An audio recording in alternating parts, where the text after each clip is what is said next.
এবার জানাবো এক নজরে দৈনিক পত্রিকার শিরোনামগুলো। প্রথমে আছে দৈনিক প্রথম আলো। তাদের প্রধান শিরোনাম, চাঁদাবাজি খুন সন্ত্রাস বন্ধের দাবি, গ্রেপ্তার ৫, মামলা যাবে দ্রুত বিচার ট্রাইব্যুনালে, দিশেহারা নিহত ব্যবসায়ী লালচাঁদের পরিবার।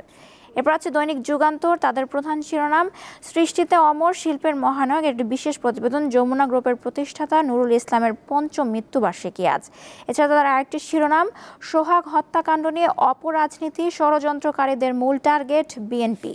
এরপর আছে দৈনিক আমার দেশ। তাদের প্রধান শিরোনাম, নারকীয় হত্যায় রাজনীতিতে ঝড়, পাথর মেরে ব্যবসায়ী সোহাগকে খুন। এরপর আছে দৈনিক ইত্তেফাক। তাদেরও প্রধান শিরোনাম, বীভৎস হত্যাকাণ্ডে অংশ নেয় ১১ জন, গ্রেপ্তার ৫, রিমান্ডে ২, স্বীকারোক্তি ১ জনের, এজাহারে আসামির নাম পরিবর্তনের অভিযোগ, পুলিশের অস্বীকার।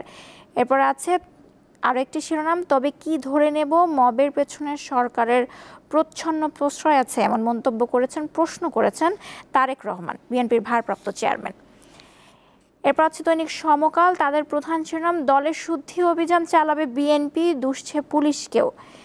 এছাড়াও আরেকটি শিরোনাম, দেশ জুড়ে বিক্ষোভ, শাস্তির দাবি, মিটফোর্ডের সোহাগ হত্যা সরকারের অবহেলায় এমন ঘটনা, আওয়ামী লীগের মতোই আরেক দল সন্ত্রাস চাঁদাবাজি করছে। এছাড়াও তাদের আরেকটি শিরোনাম, মতবিনিময় সভায় তারেক রহমানের মন্তব্য, নৈরাজ্যকারীদের প্রশ্রয় দিচ্ছে সরকার। দেখে নিলাম আজকের দৈনিক পত্রিকার প্রধান শিরোনামগুলো।